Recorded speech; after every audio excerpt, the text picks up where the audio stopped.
covenant will I not break, nor alter the things that have gone out of my lips. Another version says that my covenant will I not violate, nor alter the thing that is gone out of my lips. I looked at it and I found that when it says my covenant will I not break, there's some version that say break, another one says my covenant will I not withdraw. And I looked at the covenant and I found out that they said it's a league. A league, it's an agreement. And God is saying to us that His covenant with us, His league with us. There's a place they said it's a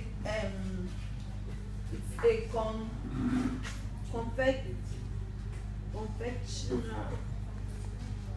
I'll get the word later. But it's a league, it's an agreement. A covenant is an agreement between two parties. And God is saying that His own covenant with us, He will not break. He will not alter it. He will not violate it. He will not go against it. And there's nothing that's going to change that covenant. Because it's a standing covenant, and it's a covenant that is for eternity. It lasts forever. It's not a covenant for it's not a short-term covenant. It's for a lifetime. It's a lifetime of covenant. And God is assuring us this morning that His covenant will not break. When I checked the word break, I saw that it means that it will not wound that covenant. God will not wound the covenant. God will not dissolve. Which means that there will not come a time that this covenant between God and us will now be dissolved. The covenant cannot be dissolved. It says, my covenant will I not break. Praise the Lord. Hallelujah.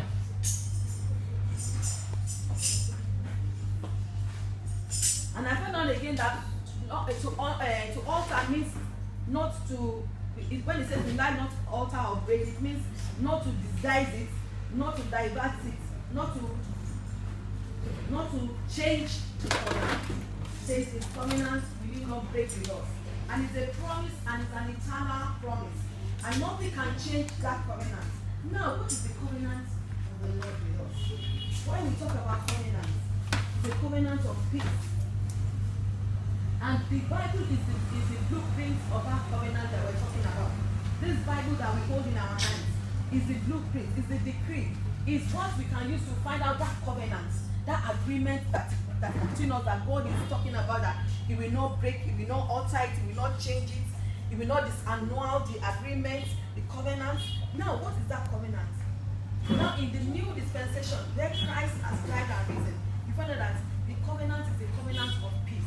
And I looked at it and I saw that this covenant is also a covenant that is between like a husband and a wife. And who is the wife and who is the bride?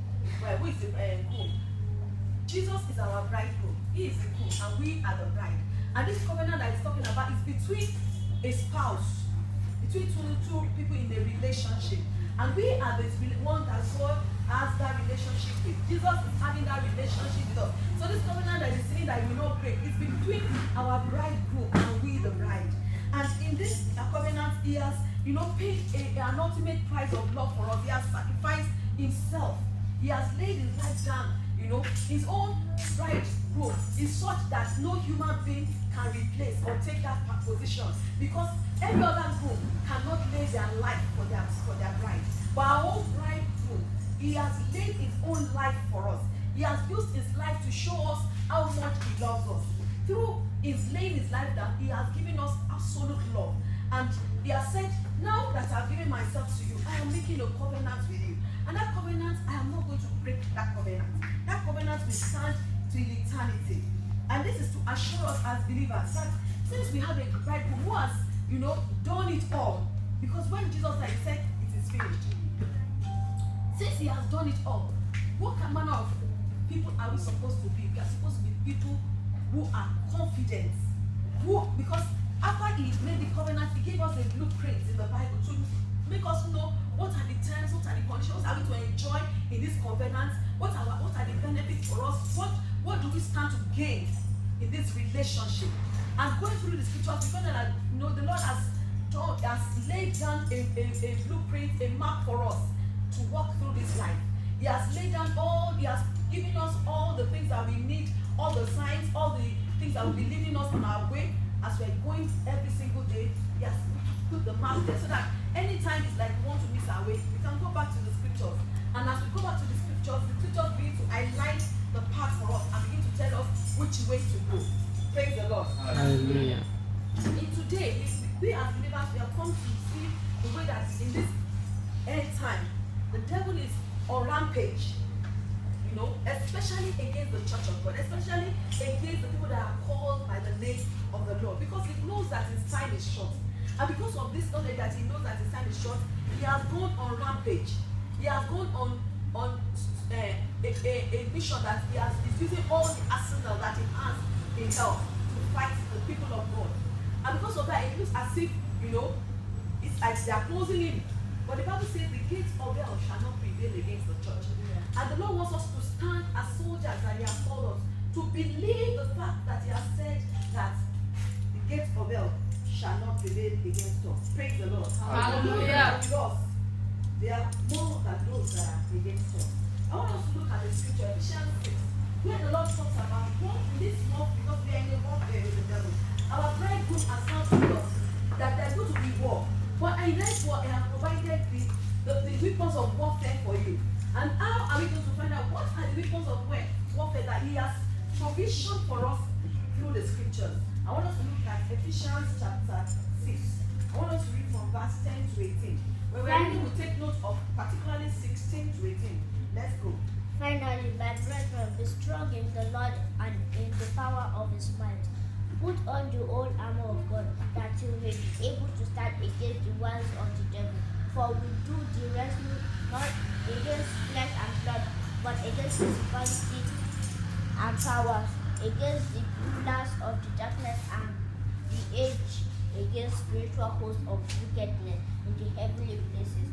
Therefore, take up the whole armor of God, then you may be able to withstand in the evil days, and having done all to stand. Stand therefore, having girded your waist with truth, having put on the breastplate of righteousness, and having shod your feet with the preparation of the gospel of peace. Above all, taking the shield of faith, with which you will be able to quench all the fiery darts of the wicked one, and the helmet of salvation, and the sword of the Spirit, which is the word of God, praying always with all prayer and supplication in the Spirit, being watchful to this end with all perseverance and supplication for all the saints. Praise the Lord. Now he has made us to understand that we fight, there's a warfare, but that the warfare that we have are against principalities, against spiritual wickedness in high places, you know. And then he says that we have weapons of warfare to fight these unseen enemies. They are not enemies that we can see with our physical eyes, but the things, when they fight us, the manifestations of the fight are revealed to us, in the sense that we face unexpected challenges. Things just, you know, they just pop up against us, and we see that we're in the midst of a storm that we never imagined will face us. And that's why we know that the warfare is not a physical warfare. Sometimes we make the mistake of identifying a human being and say this one is a witch, this one is a wizard, this one is a babalawo. Now the Bible says that our warfare, they are not carnal, that we do not wrestle against flesh and blood, but we wrestle against principalities. When we are fighting this war, we must realize that the warfare is against some demons that are, they may be using some war, but the particular agents that we should face are the demons. And now God is now telling us from here that what are the weapons of warfare that we will use to fight and to win this battle. And he has mentioned them in the scriptures. When we get home, we can take time to look at it again. But I want to emphasize verse 16 to 18. It says, in addition to all of this, it says that we should preach the gospel and all that, we should walk in righteousness. And to add to all of this, said, hold up the shield of faith. So number one, we have to use our faith. And the Bible says that if we have faith as a mustard seed, we can move mountains. Already God has implanted, as long as you have accepted Jesus into your life, then you have as little as a mustard seed. And that mustard seed can move mountains. Now the Lord says there again that it says, we should hold up the shield of faith to stop the fiery arrows of the devil. The fiery arrows are the darts, are the daggers that the devil sends to us. Those daggers are in form of, ailments, are in form of terrible things happening to us. They're in form of all kinds of challenges that come our way, like all things that we should take and live easy and enjoy as believers. We begin to find that we are finding challenges in those things. Even in finances, some people, it's their finance. Things are not just looking right. Things are not just falling into place. As much as they put in so much effort, nothing is falling into place. Some people feel as if there's a ceiling that has been put over their head, that they cannot move above that ceiling. He said, put on salvation as your helmet and take the sword of the Spirit, which is the word of God. The word of God is also a weapon that we will use to fight this warfare. And we know that the scripture is there. There are scriptures upon scriptures. For every ailment, for every attack the enemy comes with, there is a word for us in the scripture that is able to help us to win every battle that comes our way. For everything that the enemy comes with, there are 1,001 scriptures that we can use. And as long as we continue to speak the word of God, the Bible makes us to understand that victory is ours in Jesus' name. He said, pray in the Spirit at all times, on every occasion. Stay alert and be persistent in your prayers for all believers everywhere. Praise the Lord. So we know that it says again we should pray in tongues. We should speak in tongues continually. We should continue to pray. We should use our weapon of faith, and then we should preach the gospel. And the part of what God has also provided for us in this New Testament is the Holy Communion, the breaking of the body of Christ, the breaking of the wine of the bread, which represents the body of Christ, and the wine, which represents his blood that was shed on Calvary. Praise the Lord. Hallelujah. I want us to open to 1 Corinthians 11:26.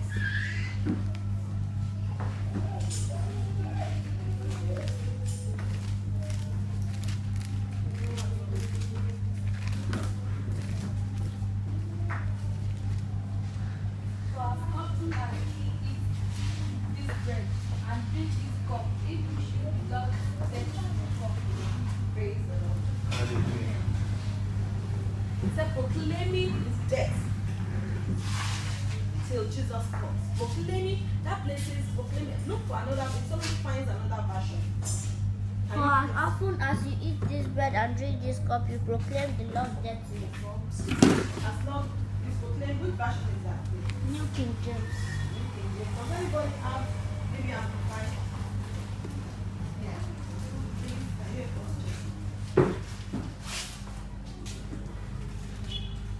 For every time you eat this bread and drink this cup, you are representing and signifying and proclaiming the fact of the Lord's death until he comes again. Proclaiming the Lord's death. What is proclaiming the Lord's death? Proclaiming the Lord's death is presenting the finished work, the sacrifice of the body of Jesus Christ. It's presenting the final blow that broke the power of the devil.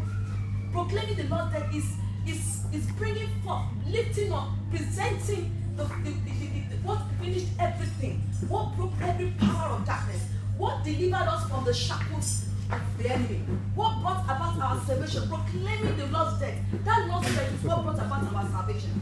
It's what brought about our deliverance. It's what brings about our healing. It's what brings about every breakthrough of our life. Proclaiming the Lord's death is presenting the finished work, the sacrifice of the body of Jesus Christ and his blood. Anytime we take the Holy Communion, we are acknowledging the fact that Jesus died for us. We are acknowledging that his body was broken for us, and that his blood was shed to forgive us our sins. And his body was broken so that we can live in wholeness of life, so that we can live a life of fulfillment, so that we can live a life of triumph in this world. Proclaiming the Lord's death is speaking for speaking for the body of Christ, for our blessings, to receive the blessings that are in the scripture.